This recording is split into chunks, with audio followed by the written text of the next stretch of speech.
প্রতিদিন সকালের এই এক কাহিনী। সকালে ঘুম থেকে উঠেই চিন্তা করতে হয় আজ কি রান্না করব। যাই হোক, প্রতিদিন মাছ মাংস খেতে খেতে সবাই বিরক্ত, তাই আজকে ভাজি ভর্তা করব।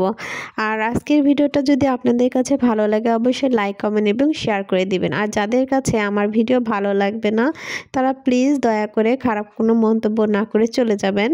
প্রতিদিন মাছ মাংস খেতে খেতে আমার বাচ্চারা বিরক্ত হয়ে গিয়েছে, তাই তাদের পছন্দের আলু ভাজি করে দিলাম আর আমার জামাইয়ের পছন্দের ভর্তা বানিয়ে নিলাম। যাই হোক, আলু ভাজি দিয়ে আমার ছেলে মন মতো খেয়েছে।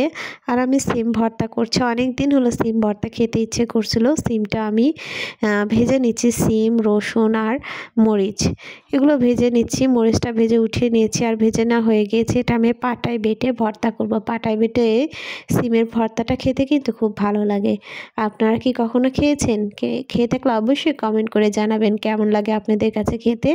আর যারা খাননি তারা একবার বানিয়ে খেয়ে দেখতে পারেন। আর আমার আলুটা ওই পাশে কড়াইটাতে আমি পানি দিয়ে সিদ্ধ করে নিয়েছিলাম, এখন একটু লাল লাল করে ভেজে নেব। তাই একটু তো অন্য প্যানে উঠিয়ে নিচ্ছি, যেহেতু ওই কড়াইয়ে ভাজা যায় না আর কি, লেগে যাবে, এই জন্য আমি ফ্রাই প্যানে উঠিয়ে দিলাম। এটাতে ভেজে নেব। আর আমার জামাইকে একটু সাহায্য করতে বলেছিলাম যে তুমি একটু ভেজে নাও, আমি এদিকে ভর্তা করি। সকালবেলা একটু দেরি হয়ে গিয়েছিল, সেও কাজে যাবে আর আমার ছেলে মাদ্রাসায় চলে যাবে, এই জন্য একটু তাড়াহুড়া করছিলাম। সে ওখানে আলু ভেজে নিচ্ছে আর আমি পাটায় সিম ভর্তা করে নিচ্ছি। এই জন্য আমি পাটায় সবগুলো সিম নিয়ে নিয়েছি, পাটায় পিষে নিচ্ছি।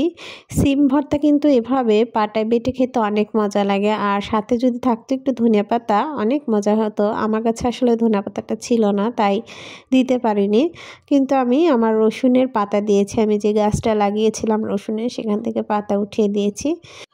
ভর্তার কথা আর কি বলবো, যেভাবে আমরা ভর্তা করি সেম ওইভাবে ভর্তাটা করে নিলাম। ভর্তাটা কিন্তু খেতে অসম্ভব মজা হয়েছিল। আর আপনারা কখনো খেয়েছেন কিনা অবশ্যই কমেন্ট করে জানাবেন। এদিকে আমার আলু ভাজিটাও হয়ে গিয়েছে, এখন আমি আলু ভাজিটা নেমে নিচ্ছি। এখন আমি আরেকটা ভর্তা করব, চেয়েছিলাম আরেকটা ভর্তা করার জন্য বাদাম ভর্তা, কিন্তু আসলে এটা খেয়ে ওরা চলে গিয়েছে, তাই আর কষ্ট করিনি যে যাক আর ভর্তা করব না, এটাই চলে যাবে। পরে আমি বেগুন আর টমেটো ভর্তা করতে চেয়েছিলাম একসঙ্গে, এজন্য টমেটো বেগুন আর রসুন দিয়ে নিয়েছি। আর আমি চাইছিলাম যে এখানে একটু মরিচটা পুড়িয়ে ভর্তা করবো, এই জন্য মরিচটা আমি চুলার সাইডে দিয়ে ভেজে নিচ্ছি। এই যেমন এগুলো ভেজে নেওয়া হয়ে গেছে, এখন আমি উঠিয়ে নিচ্ছি। এটাও আমি একটু পাটাই বেটে নিব, কারণ এটা খুব গরম ছিল, হাত দিয়ে করা সম্ভব হচ্ছিল না, তাই ভাবলাম যে পাটাতেই বেটে নিই, একটু সহজ হবে আর তাড়াতাড়িও হবে।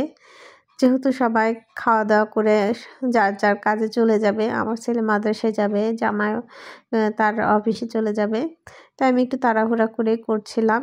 এটাতে ওই একটু পেঁয়াজ মরিচ সরিষার তেল লবণ দিয়ে হাত দিয়ে মেখে নিয়েছি আর কি। আর দুইটা ভর্তাই আজকে অনেক মজা হয়েছিল। আজকে চেয়েছিলাম একটু বাদাম ভর্তাও করার জন্য, কিন্তু আসলে সময় হয়নি আর ওরা খুব তাড়াহুড়ো করছিল, তাই আর ভর্তা করিনি। এই দুটো ভর্তা দিয়ে আজকে ভাত খেয়েছি আর আলু ভাজি দিয়ে খেয়েছি। ভাত খাওয়া দাওয়া শেষে আমার অপরাজিতা গাছের ফুলের চা খেয়েছি আজকে। 2-1 দিন হলো আমি চাটা খাচ্ছি, সত্যি চাটা অনেক মজা। তারপর বিকেলে আমরা ঘুরতে গিয়েছিলাম, প্রকৃতিটা দেখে আসলাম। ঘুরতে গিয়ে একটু খাওয়া দাওয়া করে বাসায় ফিরে এসেছি। আজকের ভিডিওটা আপনাদের কাছে যদি ভালো লাগে অবশ্যই লাইক কমেন্ট এবং শেয়ার করে দিবেন। আর সবাই ভালো থাকেন, সুস্থ থাকেন। আল্লাহ হাফেজ।